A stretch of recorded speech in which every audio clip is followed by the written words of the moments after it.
Is that your witchcraft move? That was my witchcraft move. I like it. Okay, well, thank you, all you witches and wizards out there. We're going to go record our members' content, get that out to you a little bit later on. I'm also going to be leading the first hour of the Young Turks with Cenk Uygur, assuming Katie Miller did not text her husband, in which case we might have to get a replacement, but hopefully we'll have Cenk. For now, stay safe out there, stay sane out there. We'll see you soon.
I just love that theme music. It just gets you going.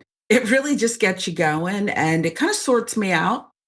This is a mirror of the show. Welcome to Indisputable with Dr. Rashad Ritchie. Doc has the day off, but mood lighting and all, look who's here. It's Jordan Yule. Hi, Jordan. How are you?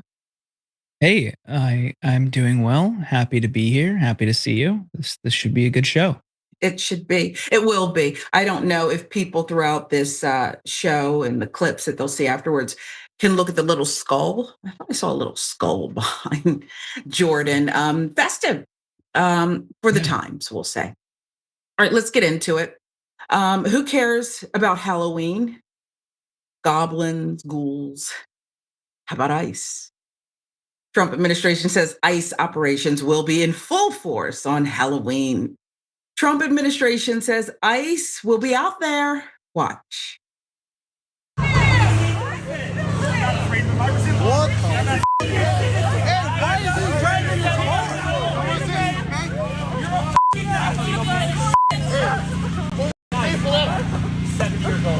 Be easy on this. Say that. 7 years old. Dude, woman, man. What is he thinking? Suffocating. What are you doing?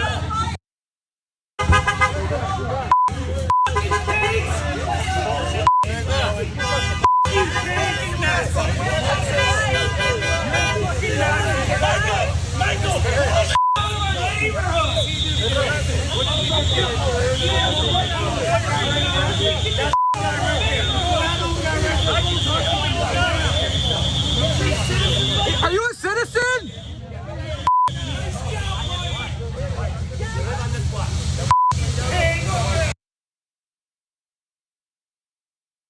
There's your proof, folks.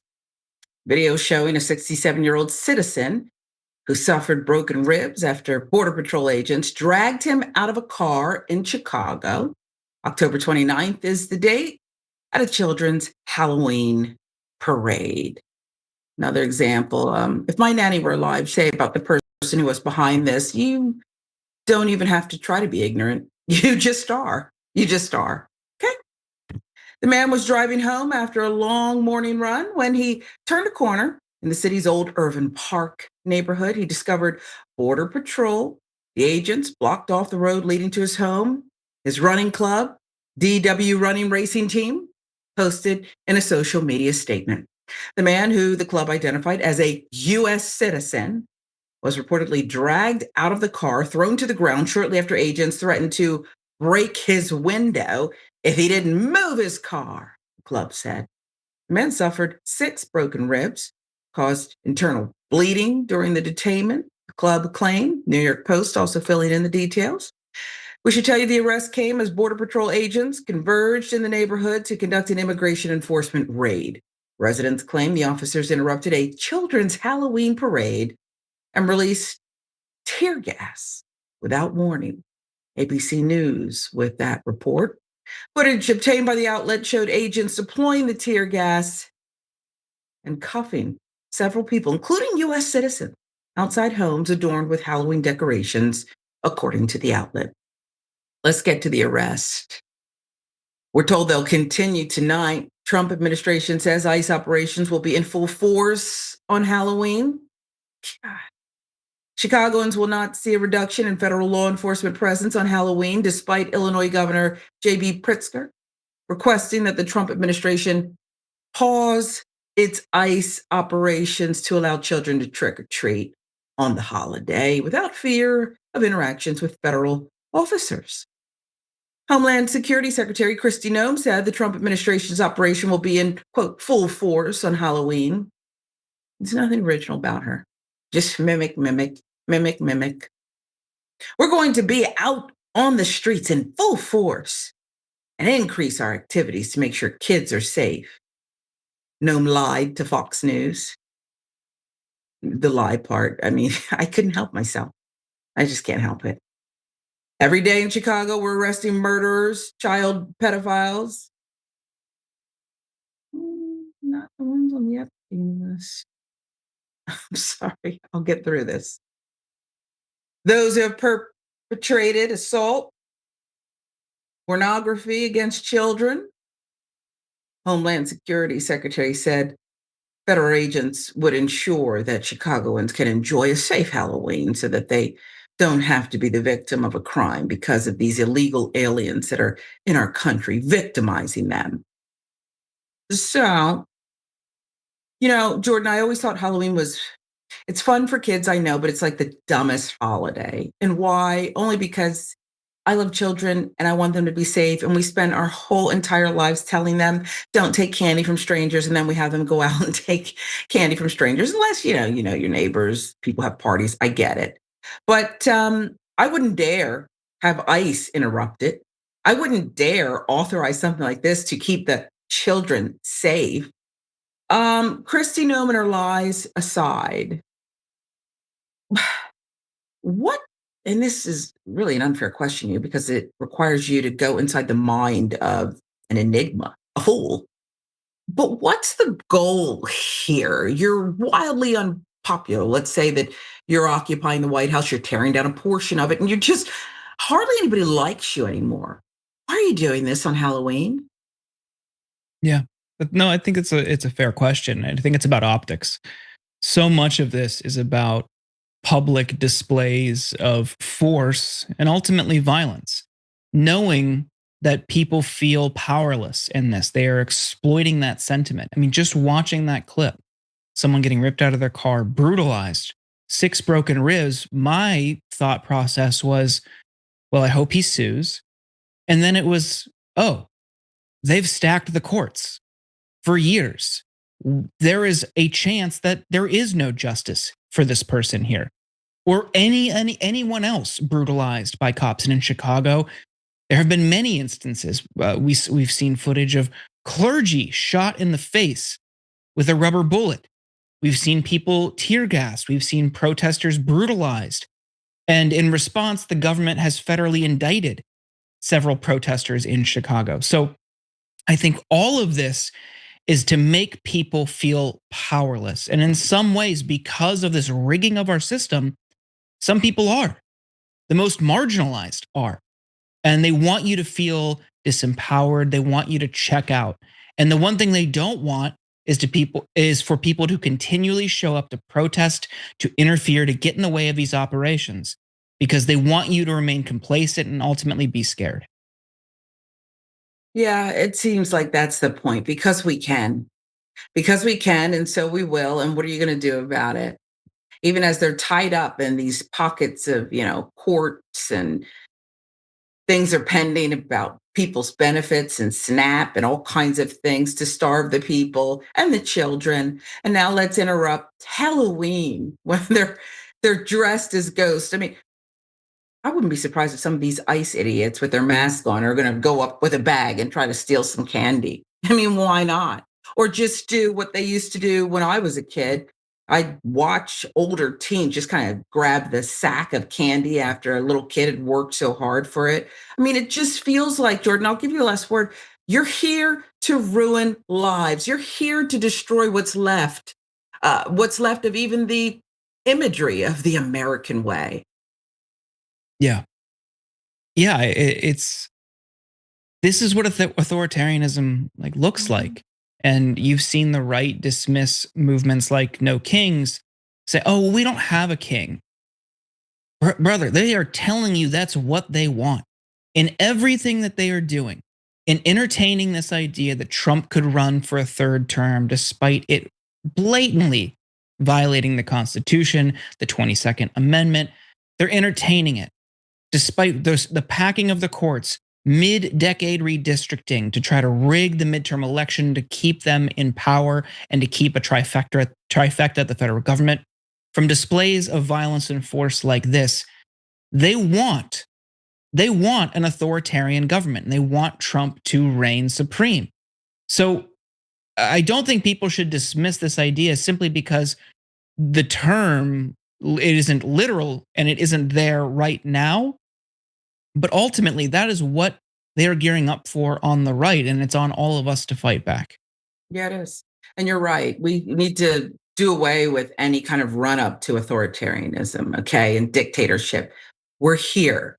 When you have Justice Department higher ups steamrolling over their career prosecutors in a sentencing memo to rewrite the truth out of it because it mentioned Trump's role in January 6th. Folks, we have a dictator. Folks, this is authoritarianism. We're here, okay? We are now a cousin of Kim Jong-un. We have a distant cousin, not too far actually, over there in Russia. And so we can't look down on anyone. They are us, we are them. We'll move on to this one. Warning, it's not a shocker when it comes to mainstream media. This is right on brand. Ousted CBS producer accuses network of race-based layoffs. Trey Sherman is his name, associate producer for CBS Evening News and for the network's CBS Race and Culture Unit. Do you see how ironic it is? Not. I mean, this is what they're doing. I know. We'll claim it's fair, but we'll first start with the Race and Culture Unit at CBS because we didn't really want it in the first place. He's accusing the network of race-based layoffs after the company laid off 1,000 employees in a first round of cuts. Watch this. I just got laid off from my job at CBS, and every producer on my team who got laid off is a person of color. Every person who gets to stay and will be relocated within the company is a white person. Now, in my meeting with the executive who told me I was getting laid off, I specifically asked him if it was a consideration for us to be relocated somewhere else within the company, and he said that we advocated to keep the show. We advocated to try to get you relocated somewhere, and we couldn't. Because I asked him, why are you the person who is making this decision or delivering the news that we're being laid off? And he said, oh, it could have been anyone. Only to later find out, because it wasn't until I went downstairs thinking that me and all of my colleagues had been laid off, that I found out that it was only the people of color. So I went one by one to my white colleagues. Are you getting laid off? No. Are you getting laid off? No. Are you getting laid off? No. Now, see, Trey, stop being such a reporter. Stop investigating. They told you the reason. They had to, work with limited resources. You didn't make the cut. It's nothing to do with your skin color. That's this shoulder. There's a little something on this shoulder saying that. But on this shoulder, they're saying, Trey, they lied to your face and you're right, son. It's good you escaped out of there. They lied. Another 1,000 jobs expected to be cut. Later date. That, according to the Los Angeles Times, CBS has not commented on Sherman's claims. They won't. They're not going to comment. CBS has reportedly disbanded its Race and Culture Unit. That unit formed in 2020. What was going on in 2020? Let me see if I can remember. Oh, that's right. People were taken to the streets because a Black man had someone kneeling on his neck for a few minutes. He ended up dying, and it's been dubbed a racial awakening, right? The summer of woke. And that's when they came up with this sham of a unit. Okay? Yeah, 2020, the wake of George Floyd's murder. CBS News has disbanded the Race and Culture Unit. NBC News, what are they doing? I'm sure they're much better over there, aren't they? Let's see. NBC News has made, similar headlines. NBC News eliminated its team dedicated to covering issues affecting Black, Asian American, Latino, LGBTQ plus groups, part of its layoffs of about 150 staffers on Wednesday, according to sources familiar with the matter. A significant culling as the Peacock network separates from its sister news network, MSNBC. The cuts mean that the verticals, NBC Black, NBC Asian America, NBC Latino, NBC Out, will no longer have dedicated teams bolstering their coverage. Newsflash, you didn't anyway, unless they needed you for something like the Black man who couldn't breathe because this dog, now incarcerated ex-cop, was kneeling on his neck. Then they needed you. Total reductions, which affected NBC News' entire news operation, make up about 7% of NBC News' newsroom, of about 2,000 staffers, 2% of the wider NBCU news group, which includes Telemundo and the network's owned and operated local news stations. Yeah, they got a new one in Atlanta. CBS might have come sniffing around a certain news lady you might know. I said, you're picking up the wrong scent.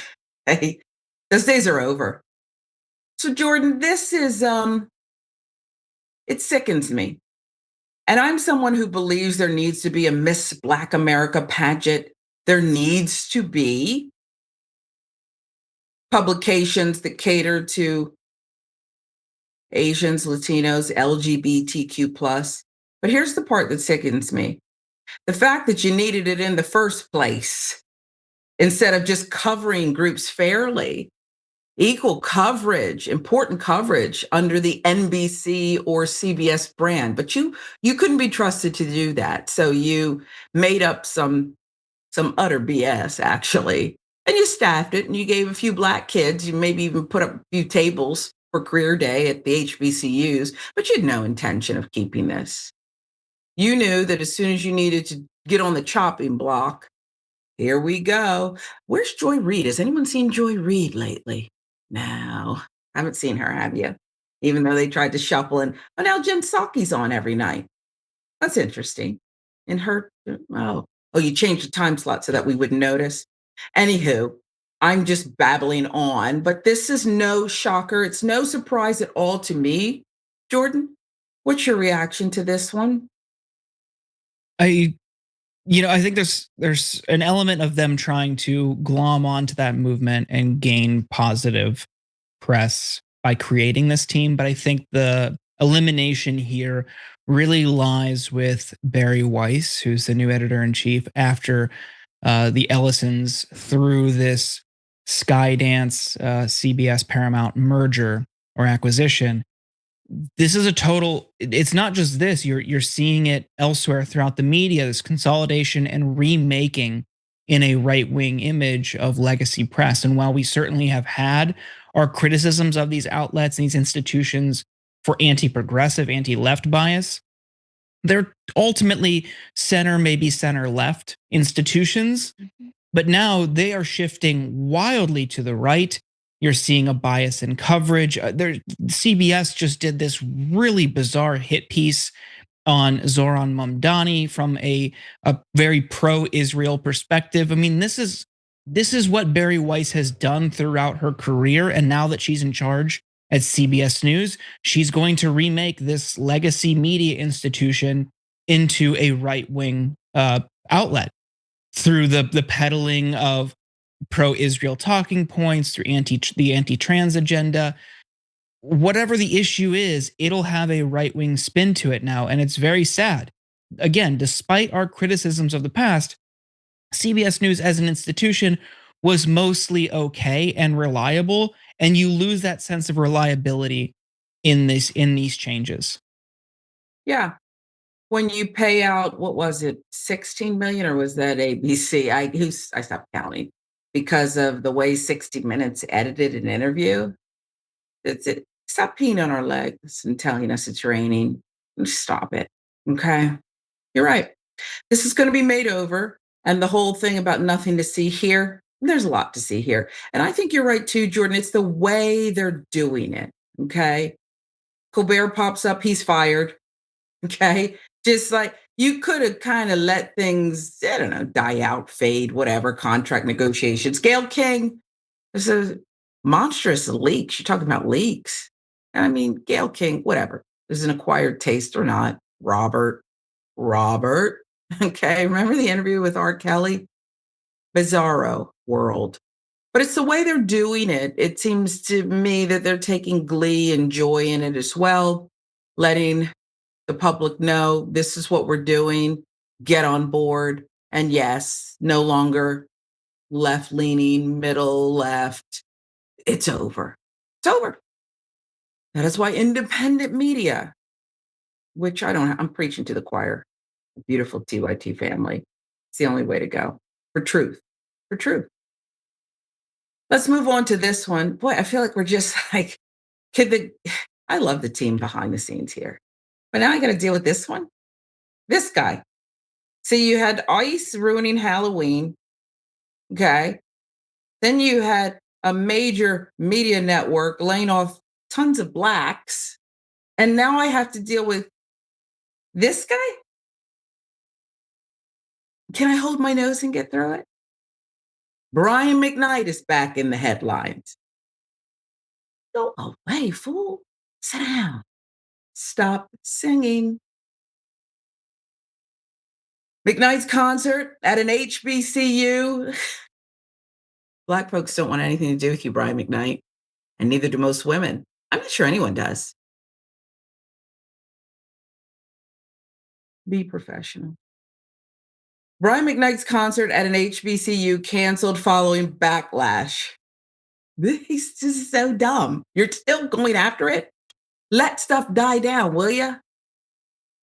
Claflin University president, Dr. Dewan J. Warmack, released the following statement. Claflin University values and respects the perspectives of our constituents and stakeholders. We take your concerns regarding the artists for the scholarship gala seriously and are currently exploring options. Thank you for your loyal and continued support as we work to ensure this event is a beacon of light for our institution while raising needed funds to support student scholarship. Backlash that caused this latest cancellation. It actually came quickly after McKnight's booking was made public. Critics pointed to ongoing controversies involving the Back at One singer, particularly his strained relationship with his older children.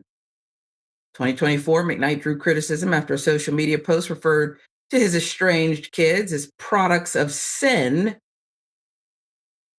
a remark that circulated widely and prompted backlash from both fans and news outlets. We'll give you an example of how Brian McKnight refers to his estranged children. So lastly this week, I want to big up my man right here. See, he gets it. In order to live a life that you love, you have to get rid of the evil and the negativity, even if that evil and negativity is related. We want everyone to live a life that you love. Our hashtag, that's what it means. Hashtag I love our life. But in order to do that, you have to get rid of all that evil and negativity. There's so many angry and upset and negative people out there. We want to use our platform as a place of positivity. So look, here's another somebody asking about my one and only daughter, Julia, asking about how she feels about a post about her graduation. Well, how do you think she feels? She feels great. See, Julia understands the scriptures. Exodus 20:12, where it says, and I quote, honor thy father and thy mother, that thy days may be long upon the land which the Lord thy God giveth thee. See, she honors us, and in turn we honor her because she knows how proud of her we are. And here's something, if you're going to leave snide comments, at least allow us to tag you when we reply. It's so cowardly, but. He's now basically a Jeopardy question, basically. He's a category. HBCUs getting rid of evil and negativity for 500, please. Claflin University, because of Brian McKnight. October 16th, McKnight posted this about his ex-wife. It's been a long journey getting to this day, October 16th, 2025, but we are here in the English countryside, about an hour and a half outside of London, and the verdict is in. We've been quiet, listening to liars continue to lie and keeping to ourselves, living and loving our life, as we said, leaving everything in God's hands and letting our lawyer do the talking. But according to the courts, trying to ruin my name and trying to bring harm to my family in a book filled with lies equals $8.8 million. And this is just the beginning, because anyone and everyone that helped promote these lies will hear from my lawyer in the days to come. No weapon formed against us shall prosper. That from my voicemail is the voice of a liar. Do not text Miko again. Do not call Miko again. Leilani, if you are also checking these messages, that goes for you as well. I am very serious about this. I don't have a problem with it. The voicemail. Celebration was done prematurely. According to TMZ, McKnight filed a motion for a default judgment because his ex did not show for court, and he is still waiting for the court to sign off on his win officially. On October 6th, the parties involved in the case were given 21 days to respond, meaning the final outcome remains uncertain as the deadline approaches at the month's end. Celebration seemed particularly cruel given that Nico, Brian McKnight's son, passed away in May 2025 after battling colon cancer. Several people pointed out the timing of his celebration, noting he posted his gloating video on what would have been Nico's 33rd birthday. I smell hot garbage. Just hot garbage behavior. Nico's brother, Brian McKnight Jr., took to Instagram stories to call out McKnight for the celebration. I've tried, man. I've tried really, really hard to not touch on S, to let it go, to be the bigger person, to be mature. But the S going on with my dad right now, man, if y'all aren't seeing what's happening, if y'all aren't seeing the fact that this is just a very hurt and a very emotionally unavailable and not intelligent person that has still not been able to handle the death of his own mother, to decide to make certain posts on my late brother's birthday? Say what you want, dog.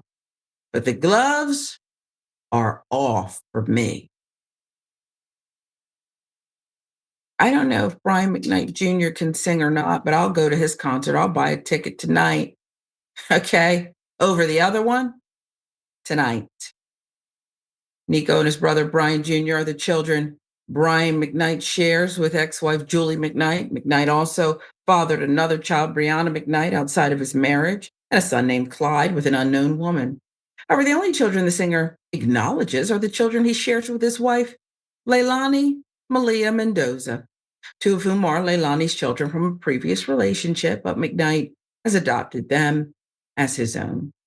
He has legally changed his name to become a senior. Why would he do that? Because he's ugly. He changed his name to become a senior to his then newborn son, even though he had already been a senior to his eldest son, Brian Jr. In 2019, his daughter, Brianna, sued him for defamation after he made damaging allegations about her in a viral video. Nico previously had spoke about the lack of support from his father when he was battling cancer. When I was about to die in the hospital from complications from my cancer, I just wanted to bury the hatchet and hear him say he loves me, Nico told his followers on X. He told me he couldn't arbitrarily tell me he loves me. Still cut so deep. We were bad children, sure, yes. But my sisters have always deserved better. They don't deserve this outright disrespect. Brian McKnight claimed that he offered his son medical assistance during his final days, but that Nico and his mother declined. The last thing, and thank God I'm not suffering, but there's so many people who are. I can't imagine anything less attractive to a dying son than to be around a filth of a father. You want positivity, comfort, and light, I would think, in your final moments, not a father who doesn't know how to love you and never did. I obviously have my mind made up, Jordan. I just find him so scummy, so despicable. And I find it curious why any college booker, we'll call them, I don't know exactly, booked Brian McKnight as the scholarship gala guest. I find it curious that they would choose a man who has so many issues right about now. What say you? I mean, he certainly isn't the first artist to have issues and publicly air them out. So I think for them, it was probably a calculation like, Still got a lot of fans, can probably bring in maybe alumni or older fans of his who are in a position to donate since it was for scholarships. That's probably what the thinking was. And I think, he probably still has a loyal fan base. I'm not equating him and personal issues, however those are, with like some of the more controversial artists, but even those still have robust fan bases. I think there's some people who want to separate the art from the artist. I'm not saying which way is right in how you look at this. I understand why students would be upset, but I'm not surprised that they would invite him. I mean, he's a legendary singer for a lot of people. Younger generations don't maybe have that affinity for him like older generations. Yeah. I have to disagree with you. I don't know if he has that loyal fan base, and I'm going to tell you why. Brian McKnight made his money and his career from singing beautiful love songs. He just would make you melt. He makes you want to fall in love, have a baby. So many babies were likely conceived to his music. I mean, and now talk about a win for infertility the minute he opens his mouth. Okay. He's a sicko and a clown. And I don't know that he does. And perhaps I would be among those women in a certain demo that would go to a concert, and, because they say music is the soundtrack of your life, but not when I have hair to wash, okay, and nails to file. I have a list of so many other things that are more important than giving this fool money. I don't get it. I just don't get it. But I respect that. And I think you're right. Do you separate the music from the person, the man in this case? If you can, but not when his whole identity is a sexy crooner of love songs. And now he's just a skunk. He looks like a scent of that. I've heard that if a skunk sprays your dog, for example, you can't just shampoo it out. The stench, it's just vile. It's all over the place. Of course, you love the dog, but it smells like skunk. I don't love Brian McKnight. I don't know if he is lovable or capable of giving love, but he just seems like he reeks of skunk. And with that, Jordan, I'll give you the last word. I don't know how I follow that. I don't know. I'm also the type of person who's like, if they got family issues, they're airing it out on social media. It's none of my business. That sucks for them. I hope they get it sorted out. Good luck, Brian. Good luck.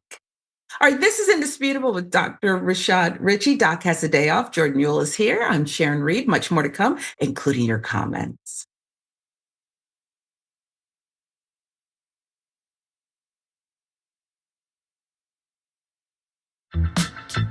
I went to Kentucky Fried Chicken when I first got my license, like 17 years old or 17, 18, whatever it was.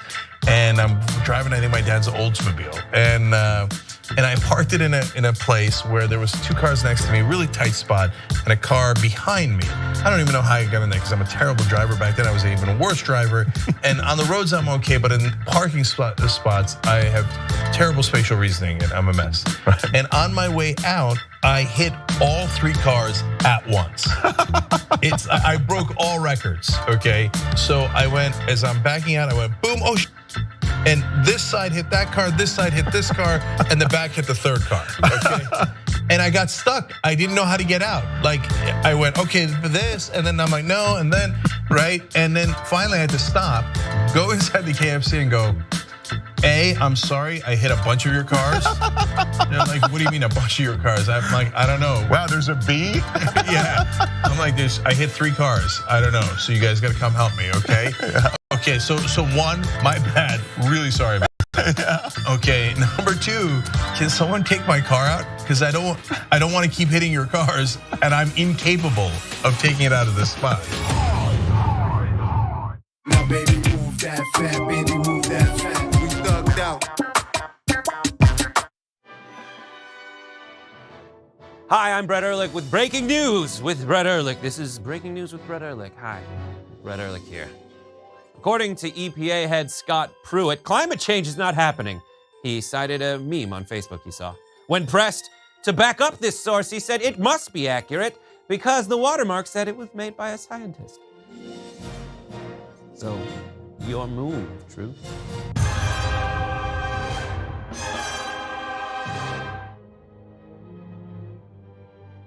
At TYT, our mission is to boldly pursue truth, challenge the establishment, and drive positive change. At a time when corporate capture of our media, our government, and our politics is nearly absolute, everyday working people need a champion to fight for them and to push back against the powerful interests that threaten our democracy itself. At TYT, we're proudly progressive and call out corruption and duplicity wherever we see it, from Republicans, Democrats, or anyone else. And unlike mainstream news media outlets, we're not beholden to corporate advertisers, to defense contractors, to Wall Street, or to Big Pharma. We only have to answer to our audience, and for nearly 2 decades, we've accomplished that by delivering honest, timely, and insightful perspectives on the day's news without fear or favor or concern for whose toes we might step on or which powerful elites we might offend. And while we're super serious about the news, we also manage to do it in a way that is fun and lighthearted. We can do this together and serve our audience, and yes, have fun doing it.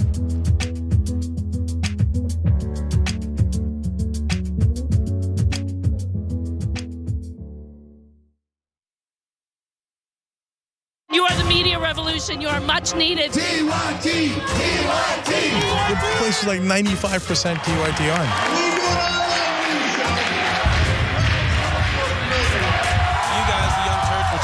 Favorite channel, we're getting that message out. Tank and the Young Turks do an extraordinarily good job. No matter what mainstream media says, you have to listen to the Young Turks. The people who support us on the internet, that's what gives us strength. That's what allows anyone who was in there who was undecided to think one side seems to be winning, they seem to have a bigger army. There might be a reason for that. So thank you guys.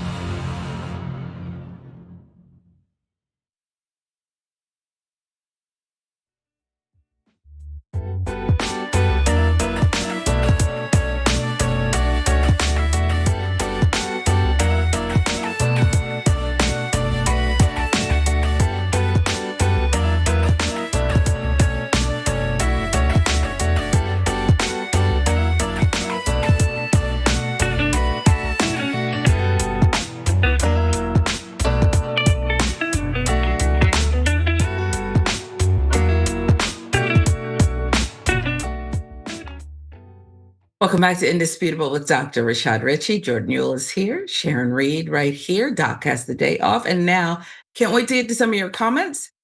We'll go with TYT members first. Wang Jun says this about ICE invading a children's parade on Halloween. It's Halloween, but ICE has been dressing up like Gestapo agents all year. Well, it's true. It's true. Will ICE be rounding up trick-or-treaters? Possibly. Possibly. We don't rule anything out, embedded dude. RDA Day, having masked men confronting our citizens is dangerous, but on Halloween, they're not getting into all that, okay? They're just carrying out their duties. RGL Network now, moving on to YouTube. Feel bad for all who won't get their benefits tomorrow. Yeah, the SNAP benefits, because cruelty is the point. There was a late-breaking ruling before we went on the air press time where a federal judge said, I'm not exactly going to rule on this, but you had the money. You got option A or you got option B. Option A is use the discretionary funds. Option B was use the money and then some from another source. I'm not a lawyer, probably got that wrong, but the bottom line is she's saying either do it or come Monday and my deadline, you're going to have to explain which option you chose, or I will compel you to do so. I'll choose for you. Peanut Be Gone says, Brian, if the children was a product of sin, then you were the sin, right? Yeah, that part, Peanut. I agree. He's a sinner. Republicrat, the industry messed up Brian McKnight's way of thinking. Yeah, probably. He's got a huge narcissistic head. I mean, it's bloated. It's huge. Donald James, Good Friday, folks. Bubba Franks, the Sword Dragon. How is that not the definition of terrorism? Rule through terror. Talking about ICE, presumably. Kristi Noem to boot, all of them. All right, we're going to get to our new YouTube members. We'll celebrate them coming up. In the meantime, we're to the point where a certain segment of the population is encouraged to be even more wild. Go animalistic. Go, Ozzy Osbourne, may he rest in peace, biting the head off of some bird. Wild. There's nothing we won't do or say because that's who we are proudly. And again, we want this attention, so we'll give it to them. We'll give you this attention today. I wish a Karen would. You want to call the police on them for having a barbecue on a Sunday. I feel free! Back off! I'm going to tell them there's an African-American man threatening my life. Why is it that every time someone wants to criticize Mamdani, it immediately comes back to the Jews and the anti-Israel movement instead of actually talking about his viewpoints, which is that he nobody wants to said make Jews. You just said it. You always do that. We say Israel, you say Jews. We say Israel is a government. Please don't make it about Jewish Americans. And you come back and go, you have to make it about Jewish Americans. Here's, quite frankly, I'm really sick and tired of this racist, bigoted rhetoric that comes from people like you against my husband, against my family, and my children. I am raising Jewish children in this country. Who brought your in which you children into this? He inserted a line that says the Miller's lie. Is that not coded language for therefore we are Jewish? Come on, Pierce. Where are you? What? Where are you standing? God, you're so Katie, pathetic. if I can speak. Everything's your shield. If I can is speak, anti-Semite. Fire him, cancel him, cancel him, America. Oh my God, Israel's feelings have been hurt. Why don't you work for this country? Can we try? So You better what check your happened in the citizenship Holocaust and application all if everything was legally the and correct. pogroms were disgusting. Just like Ilhan That doesn't Omar mean We're going to have to break this down. But before we do, I do need to ask the team, has anyone checked on Cenk? Is he still in the country? Okay, well, thumbs up. He's still here. And we're going to keep him here. By the way, did you see the weight loss lady? Jillian, what's her name? Just looking confused and just at a loss, I think, for this portion of the segment, wanting to stay out of Piers Morgan's program. So the loudmouth is screaming about Jews and whatever. That was Stephen Miller's wife, going full Karen, threatening Cenk's citizenship. Her.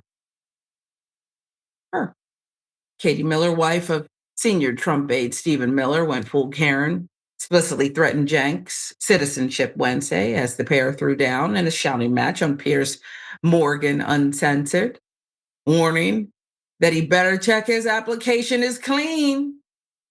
Cenk, by the way, is a naturalized citizen who immigrated to the U.S. with his family from Turkey when he was 8 years old.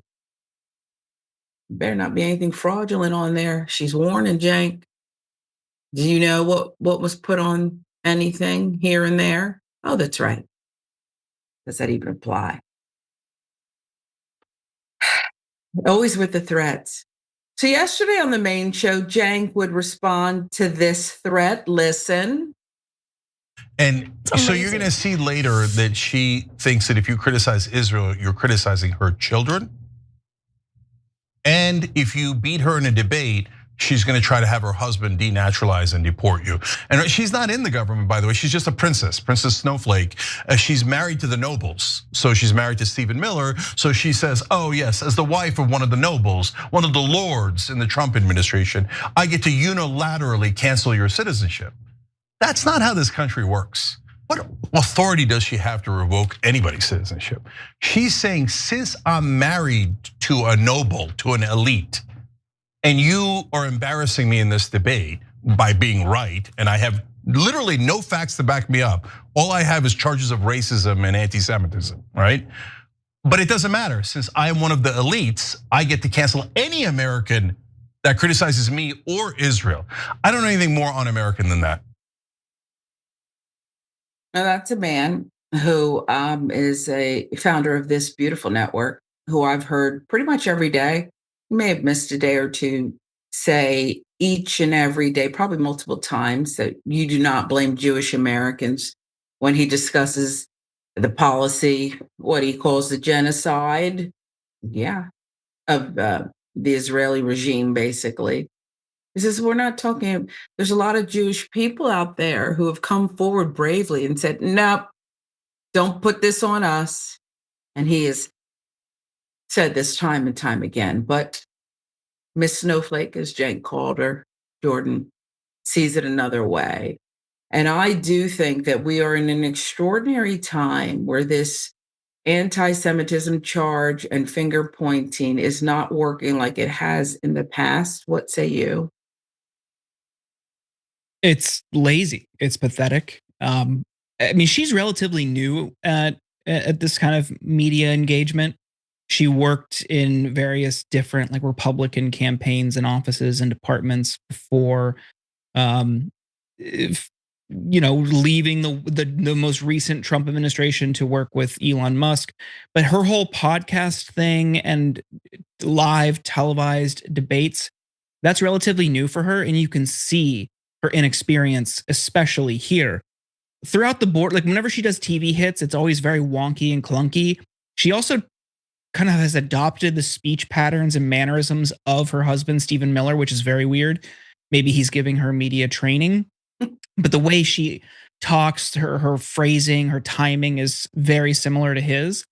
But here, she's got nothing, and it's hilarious. Even Jillian Michaels, who is somewhat sympathetic to Israel, is dumbfounded that she's making these arguments. Like, oh, the implication that Cenk, by criticism of a government or a policy, is not only subliminally invoking Jews, ludicrous on its face, and at its core anti-Semitic, because you're conflating the government with Jewish people, which Jewish people are saying, don't do that. We don't want that. And they're doing it anyway. This defense of Israel, always on the right, gets rooted in anti-Semitism. But then the invocation of her kids, like who?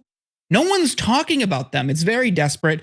And then it's like an appeal to authority here. Oh, well, I'm gonna look at your immigration paper. We're gonna look at your immigration paperwork. Go for it. Just this. It's like a fifth grader saying they're gonna tell the teacher. Yeah. And you should know you just defended every fifth grader out there. That's how lame she was. I mean, listen, she is adopting her husband's loudmouth rhetoric and cruelty. The only difference is she has a full head of hair. And that's the difference between the two of them, apparently, is represented here. And I get that she's green, but I guess what I take issue is, one of the things I take issue with is she's so bold and so damn loud with it. A rookie usually is somewhat timid. I mean, hell, I'll bring him up. Remember Clarence Thomas when he was a rookie on the bench and they said he might have said, where's the bathroom? But other than that, he kept his mouth shut for really years. But not her. Her privilege is just screaming at us. And in this case, Cenk. Last question for you. Do you have any doubt that the paperwork was looked at, combed through? I don't know. I can't imagine they would have actually done something because she said that. I think she was just trying to desperately one-up Cenk. I don't know how. I mean, to say that it would have been looked at would also validate the efficiency of this administration, and it's just chaos. I don't think they have their ducks in a row like that they could very swiftly go in and review this type of paperwork. I would be surprised. Also, those departments are still staffed with many career civil servants who are not part of this whole charade by the administration. For now. Yeah. No, you're right.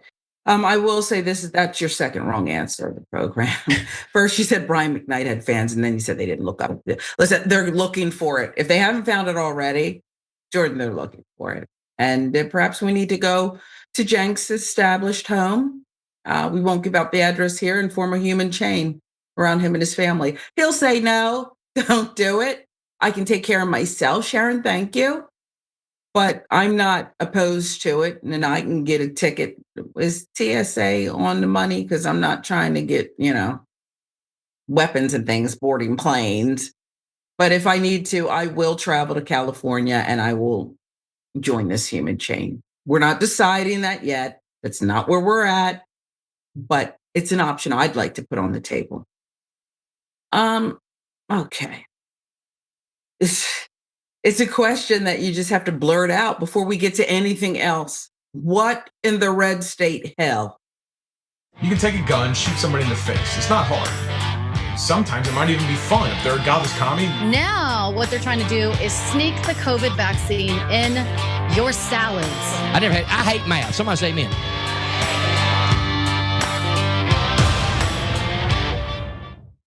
Redneck Bar and Grill just had a Halloween contest, and guess who they shouted out on their Facebook page? This is also what their initial reply was to the backlash. Just saying, it's just a guy in a white sheet. No. So yeah. America, look at your life. And I mean, really look at it. Today, I say that a lot. Today, I actually need you to look at your life. Barb praises man who dressed up as the KKK during their Halloween party. Did he get top prize? Redneck Bar and Grill, Middleburg, Snyder County, Pennsylvania, praised a man dressed up as a member of the KKK for Halloween. The man also had a noose, which was made out of rope draped over his shoulder in the photo. And we've double checked. It's not a purse. This is the intention to be part of the costume. Noose. Barr posted, here are some of our customers who came in to party. Don't they look great? No, they don't look great. They look menacing, threatening, KKK-ish, but not great. Not even creative. Not really. I mean, hell, we've seen people dressed up like this on other days of the year. So it's not even creative. It's something special for Halloween.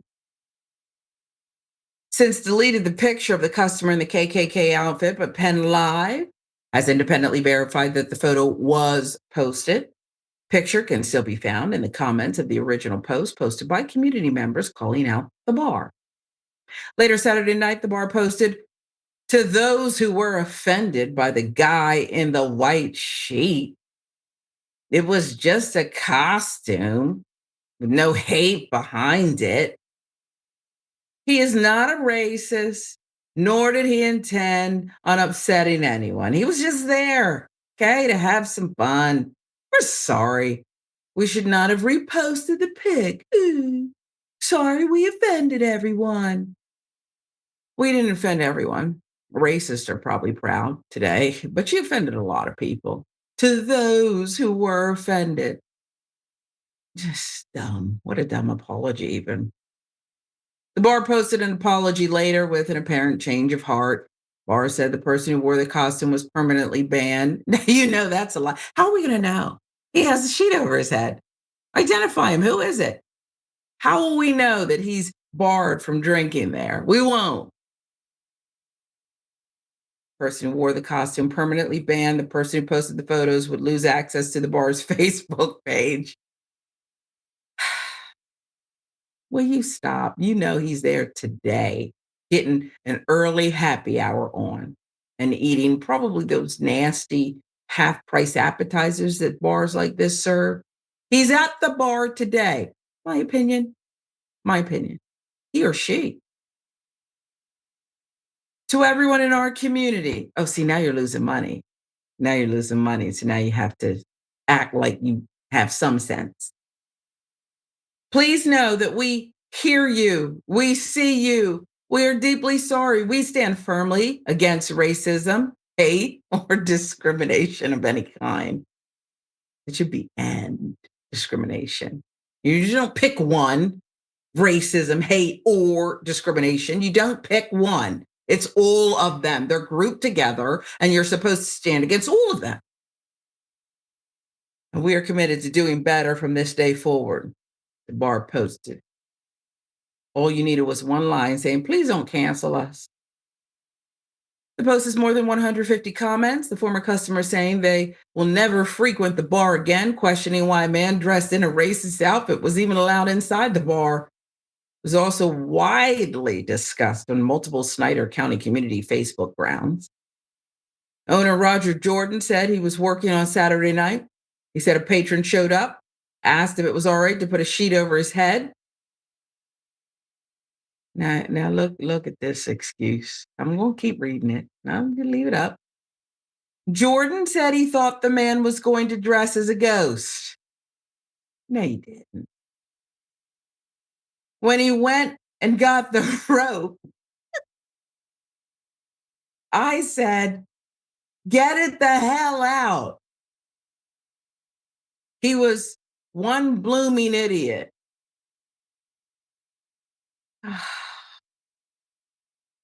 Mr. Jordan, please.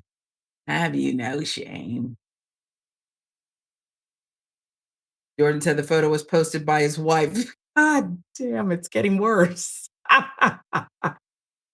Folks, it's entrenched. Something's going on in his own household. And he's also, listen, I've helped people do crisis management, publicist work, along with my journalism work. The first thing I would advise Mr. Jordan is shut up.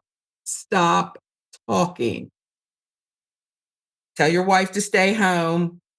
She can show off her Lululemon pants at the gym some other time. Posted by his wife, who also didn't know that it was a KKK costume. She didn't even think about it. She was just, taking pictures of people dressing up and having fun. Among them, a guy dressed as a KKK member with a rope, a noose. I added that last part. Jordan said the photo, as we said, posted by his wife. He and his wife are not racist, wanted to open a bar and restaurant to help the community be more racist. I have to stop adding things. That's, again, something I inserted. They wanted to open a bar and restaurant to help the community so there will be something to do in Middleburg. What, is he racist? I'm sorry. This is nuts. And I now need the team to confirm this is not out of the onion, but this is a real story with real people commenting on it. Thumbs up or down? It's a real story. We don't make it up.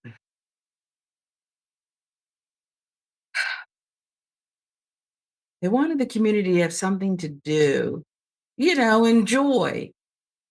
Jordan, not to be confused with Mr. Jordan, whose wife posted the racist KKK member and the noose on his shoulder. They just wanted to have a good time. And, they thought this was about, spirits and things, and not the KKK who love to string up blacks. And so first they started out, Jordan, with, what's the big deal? Come on, people. And then it turned into a whole different spin where the husband said, get the hell out of here, when he realized it was perhaps something more nefarious. What say you? I think they need to get their story straight. There's so many inconsistencies here, and all of those signs point to they thought it was funny, but then they didn't like the backlash. So starting with the outfit itself, right? He's not just putting a sheet over his head. There's something in that costume to make the top of that sheet come to a point, like a KKK outfit. It's not just him throwing it over, oh, I'm a ghost. The rope, what do you mean? He went and got the rope. Like, he didn't have that to begin with. Give me a break. Yeah. And then to the story about, oh, I told him to get out, but not before my wife took a picture and put it on Facebook. Come on, who buys that? If the story at first is you told him to get out, then why is your first statement, oh, come on, he's just having fun? And then if you did tell him to get out, and then why are you using this language like, oh, we're sorry we offended, when you also told him to, like, none of this makes sense. None of it. All they want to do is stop the backlash and prevent people from getting mad at them and potentially impacting their business. They knew what it was from the jump. They were okay with it. And then once they realized other people weren't okay with it, suddenly their story changes. I don't buy it. Yeah. So they have a choice. And this is, first of all, I would never take the job. But if I were so inclined and had zero integrity, I'd say, look, you have a choice to make. Double down on the racist piggery and make this as an establishment for racist people. And in this current climate, you'll probably do quite well. You'll make a mint or close up shop. Okay? You can't have it both ways. We're not stupid. Okay?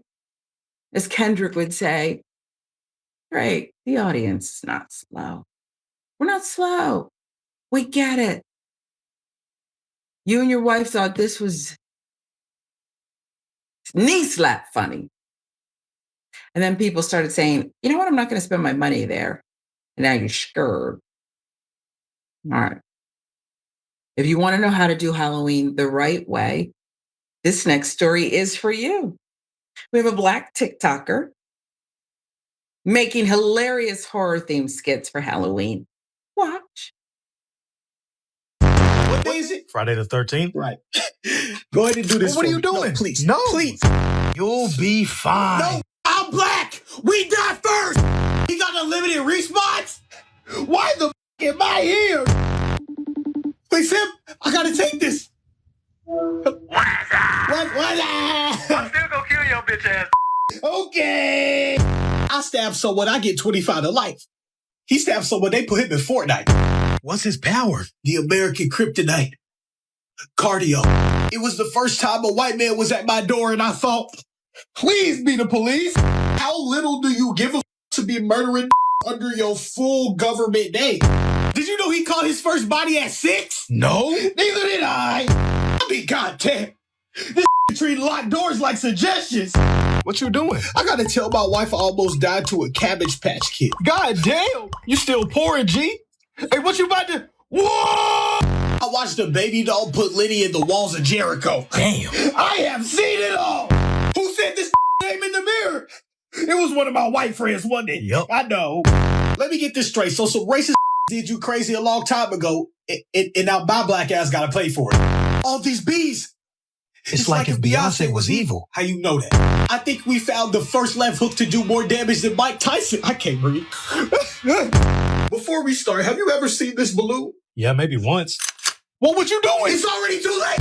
You'll be fine. No, I'm black. We don't vote. I mean, to me, the funniest part is that he's ripping off real life in America, and he's turned it into something hilarious. For Halloween, TikToker Jay Peerless did a series of skits to commemorate the holiday. Your initial reaction here, Jordan, and by the way, I particularly love that silk bonnet. I believe I have it, actually. I love it. Take it away, Jordan. I thought that was great. I love horror movies. I just rewatched the original Halloween last night. Oh, goodness. So it was just perfect timing. I love the Scream franchise. Just saw they released a trailer for a new one. He captured like the core questions or just those things that you acknowledge within these franchises, but it's like it's more convenient just to ignore. But I thought it was great.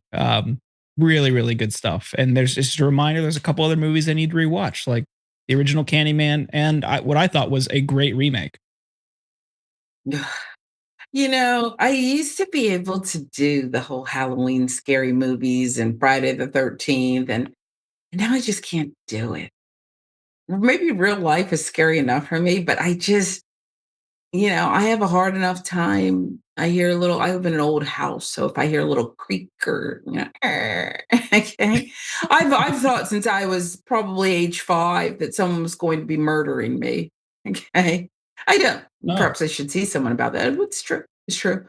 So, boy, I think if something does happen, they'll play this clip, won't they? They'll actually play this clip and say, she predicted this. I hope not. I hope it doesn't happen. I'll give you the last word. I also hope that doesn't happen, Sharon, because every time I do this show with you, I have a blast. So, murderers, stay away. Like please. Your poppy mushrooms. Yeah. I love this show. Thank you, Doc. I hope he's not watching today, or he might say, go ahead and give her a test. This is Indisputable with Dr. Rashad Ritchie. Doc has the day off. Jordan Yule is here. I'm Sharon Reed. Much more to come.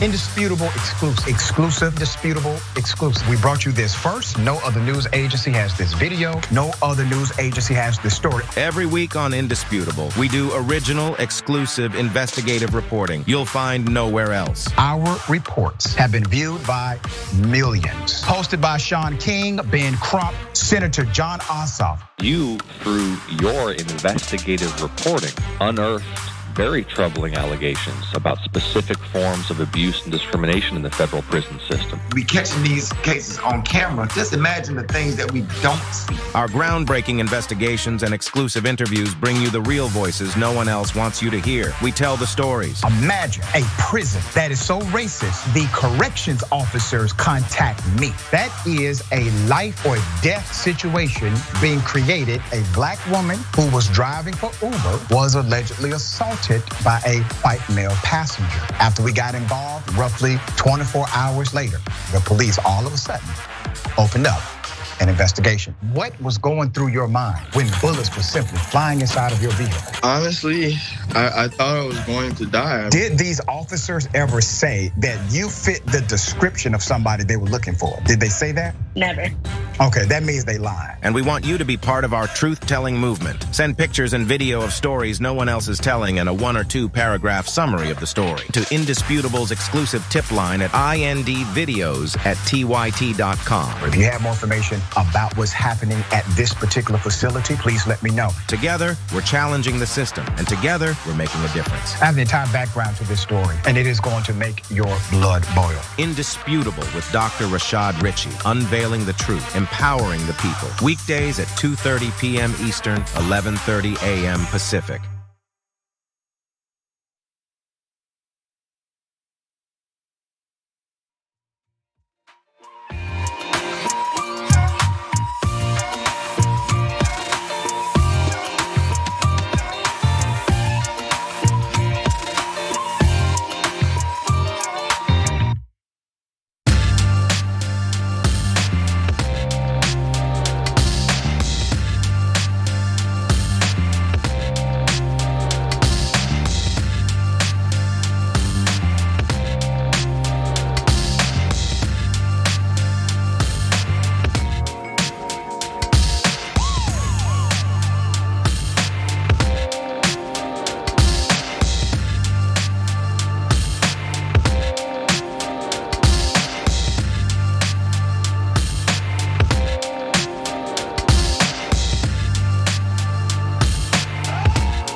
Welcome to the bullpen.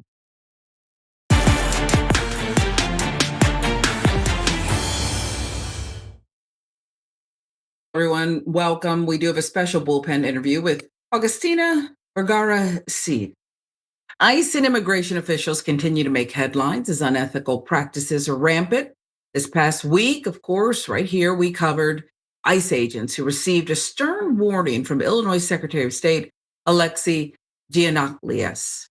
That was on Thursday after it was discovered that the agents were tampering with their license plates in order to avoid detection, according to a new report. Let's give you a reminder of that. You may have seen this video recently on social media. It shows an ICE agent confronting someone filming a vehicle and saying, You can record all you want. I am. Plates out every day. well, I have a big problem with that. You see, swapping out Illinois license plates on Illinois registered vehicles is illegal. And as Secretary of State, I have zero tolerance for this type of illegal activity. We are investigating these allegations as we speak, and I'm asking for your help. Today, we're announcing a special Plate Watch hotline for people to report this type of illegal activity. Flipping license plates or altering them in any way to avoid detection is strictly prohibited in Illinois. Penalties include fines and potential jail time. Our office also has the authority to suspend or revoke the vehicle's license plates. And no one, including a federal agent, is above the law. So you heard it there, stern warning from Alexei Giannoulias talking about those ICE agents and the accusation being that they are messing with their license plates to escape any kind of responsibility, accountability. Yesterday, we reported on an ICE agent who threw an elderly woman to the ground. This during a raid in Colorado. ICE recruits failing background checks, drug tests, fitness standards. Not only are they failing exams, they're failing open book exams. Not the best and brightest. Most common reasons for getting the boot were not clearing the fitness standards and being unable to pass an open book exam on legal issues. NBC said that nearly half of those sent home failed the test, which it described as an exam in which officers are allowed to consult their textbooks and notes at the end of a legal course on the Immigration and Nationality Act and the Fourth Amendment. And now this. California mother who accused an ICE contractor of sexual harassment was reportedly deported to Mexico last week. Here's more on that. This mom of 8 was deported one day after accusing an ICE agent of sexual harassment. Sylvia Reyna Mendoza has emergency protected status in the U.S. after fleeing Mexico 40 years ago as a teenager to escape domestic violence. Now, according to Mendoza, an ICE contractor was harassing her with frequent calls, texts, and unwelcome sexually explicit images, including nudes and videos of him masturbating. The contractor also tried to solicit sexual favors from Reyna Mendoza, saying things like, "If you're good to me, I'll be good to you." The man in question was from BI Inc., an ICE contractor that was monitoring and overseeing Reyna Mendoza's open immigration case. When Mendoza tried to report the contractor, there was no follow-up, and the family said that there were attempts to delete evidence of her claims. This led Mendoza to seek a civil lawsuit against the company. But BI Inc. is a subsidiary of Geo Group, an enormous private prison that donated heavily to Trump's campaign and has since benefited enormously from his ICE raids. Mendoza's family claims that her deportation was direct retaliation for reporting the agent. We have a lot to unpack there, including that case. To react to all of it and more, we have immigration law expert Augustina Vergara Cid, former immigrant turned immigration law expert. She holds a Master of Laws from the University of Southern California. Her writing has been published across many platforms and is a Young Voices contributor. So we are, Augustina, honored to have you on the show today, the Bullpen. Your reaction to these, just a few of these recent headlines. Yeah, so I think that for an administration that claims to be for the rule of law and that is deporting hundreds and thousands of people because they allegedly broke U.S. immigration laws, they certainly seem to have very little concern about respecting the rule of law themselves. We saw the Chicago official saying how nobody is above the law. And, they're trying to hold these ICE agents accountable who were swapping their license plates. That is precisely the rule of law. Nobody is above the law. Not you, not me, not ICE agents, and not the president of the United States. So everyone has to abide by the law, including state laws. And federal agents do not have any sort of immunity that they can just go into a state and violate the law. They have to respect the law. Yeah. So everything you just said is the truth. It's the facts. It's just black and white. These are the issues. These are the rules. These are the laws. But it seems as though, are they really laws if they're not going to be enforced? If people are going to just walk all over them, even disregard court orders. I mean, the immigrant community, those who are seeking status or have status in limbo or are just here trying to put in an honest day's work, support their families, secure a tiny piece of what is supposed to be the American dream. The fear is just rampant. And it seems as if this is what's printed in the law books, but it's not really being followed. What can be done? Yeah, so I think a crucial issue with the rule of law is why do we have laws, right? And why do we have a government, really? We have a government, the proper role of government is to protect our individual rights. And when we have laws that do not do that, that are not protecting individual rights, those are bad laws. And the problem, part of the problem with bad laws is that they are really hard to enforce. Like, for instance, I don't think that coming to America to build a life, to work and to not harm anyone, just essentially try to engage in trade with other people here, I don't think that should be illegal. So it's hard to enforce that, and that's why, but like that is partly why we have so many illegal immigrants. Now, when it comes to laws, for instance, trying to, like, preventing a federal agency from detaining US citizens and holding them without, like, incommunicado for 3 days, like it has actually happened under the Trump administration, well, those laws are there to protect the individual rights of Americans and other people on US soil. So those are good laws and those need to be enforced. Let's say a family comes to you or a family member asking for help, guidance. In today's climate, again, we're covering these stories every day, multiple stories, multiple locations every day. What do you tell them? So one thing I would have to do is to refrain from giving legal advice because that is only for lawyers to do. But the thing is that this is not just limited to immigrants anymore. So it could be anyone really trying to seek some assistance when it comes to ICE, right? Because what we've seen is there's a ProPublica report from a couple of weeks ago, which found that there are at least 170 US citizens who have been detained by ICE. Part of the claim is that many of them have been detained unlawfully. I am personally very familiar with a couple of such cases. But part of, I think, what needs to happen here is I see this footage of ICE agents, beating people to the ground, beating people bloody, detaining people for exercising their freedom of speech. I see it every day.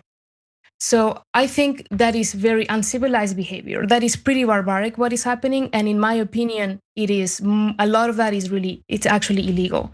What I would advise against is engaging in more violence against ICE agents for several reasons. First of all, I think we have a judicial system that, yes, it is precarious and there are many problems with it, but a whole system designed to make it so we don't need to engage in violence to get retribution for our rights being violated.